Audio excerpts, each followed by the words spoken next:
Welcome to the Mystic Forecast. Today, we venture deep into the heart of London, exploring the haunted underground stations that are steeped in dark histories. These stories will give you chills and make you think twice the next time you travel through the London Underground.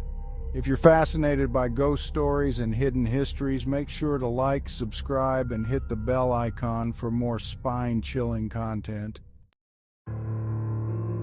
Number 5. Aldwych Station. Opened in 1907 and closed in 1994, Aldwych Station has a long history, including its use as a shelter during World War II. It is said to be haunted by the ghost of an actress from the nearby Royal Strand Theatre, which was demolished in 1905. The theatre was known for its tragic history, and it seems the sorrowful energy lingered even after the building was gone. Visitors and staff have reported strange noises, unexplained cold spots, and the feeling of being watched. Some have even claimed to see a woman dressed in early 20th century clothing wandering the empty platforms. Could it be the ghost of the actress who lost her stage?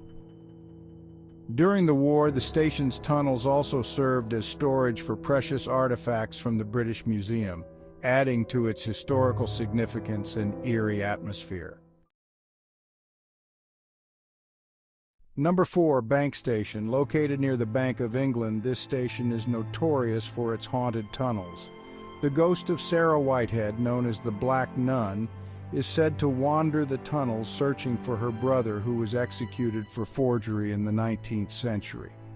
Sarah's brother, Philip Whitehead, worked at the Bank of England and was convicted of forging documents. After his execution in 1811, Sarah was overcome with grief and continued to visit the bank, dressed in black mourning attire, asking for her brother. Her sorrow was so profound that even after her death, her spirit is said to haunt the area, perpetually searching for Philip. Many commuters have reported seeing her apparition and feeling an overwhelming sense of sadness. Some describe encountering a woman in black who suddenly vanishes, leaving an icy chill in the air. The ghostly encounters are most frequent in the tunnels connecting Bank and Monument stations. Number 3. Covent Garden Station. This station is haunted by the ghost of William Terriss, a famous actor who was murdered in 1897. Terriss was a well-known figure in London's theatre scene, and his untimely death shocked the community. He was stabbed to death by a disgruntled actor, Richard Archer Prince, outside the Adelphi Theatre. His ghost, dressed in Victorian attire, has been seen wandering the station and nearby areas, seemingly reliving the final moments of his life.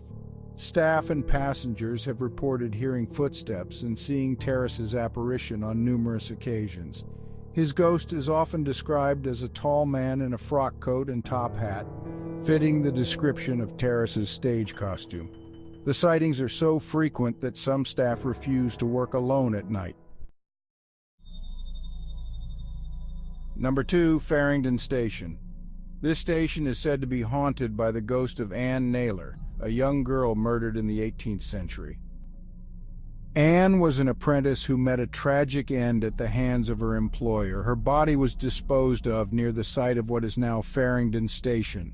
Her screams are often heard echoing through the tunnels late at night, earning her the nickname, the Screaming Spectre. The chilling sounds have been reported by both staff and commuters, leaving many to avoid the station after dark. Some even claim to feel a sudden rush of cold air when passing through certain parts of the station. Despite modernization, the spectral presence of Anne Naylor continues to haunt Farringdon. Number 1 is King's Cross Station. One of the busiest stations in London, King's Cross is also one of the most haunted. In 1987, a devastating fire claimed the lives of 31 people. The fire broke out in the main concourse, causing panic and chaos. Since then, numerous reports of a woman in a distressed state screaming and waving her arms have been recorded. She is believed to be a victim of the fire, trapped in an eternal state of panic. Witnesses describe her as wearing modern clothing with a look of terror on her face. She appears suddenly and disappears just as quickly, leaving behind an unsettling silence.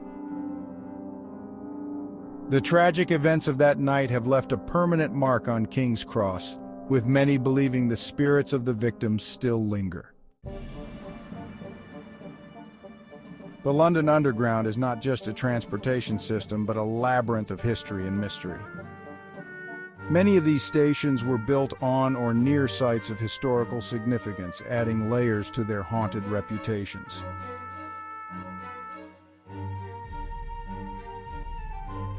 Some believe the ghosts are residual energies, spirits replaying moments from their lives. Others think these apparitions are trapped, unable to move on due to the violent or sudden nature of their deaths. We spoke to historians and paranormal experts to get their take on these eerie phenomena. Many agree that the combination of historical events and the emotional energy of the daily commuters creates a unique environment where the past and present collide. The London Underground has a unique energy.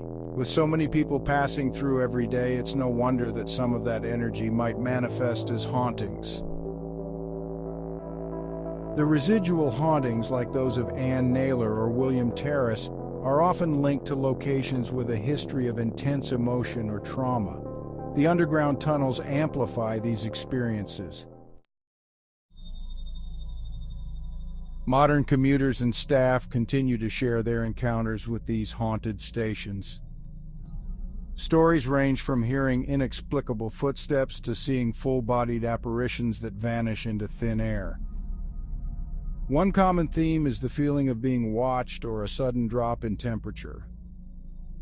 Some even report their electronic devices malfunctioning in these haunted hotspots. People share their experiences often. One said, "I was waiting for my train at Farringdon when I heard a blood-curdling scream. It was so real, but when I looked around, no one else seemed to notice." Another commuter shared her experience at King's Cross. "I felt someone tap my shoulder. I turned around, but no one was there. It was the most unsettling experience I've ever had." These haunted stations are not just transit points, but places where the past lingers and spirits roam. If you ever find yourself at one of these stations, keep an eye out for the supernatural. Don't forget to like, subscribe, and hit the bell icon for more spine-chilling explorations from the Mystic Forecast. Share your thoughts and any ghostly encounters in the comments below.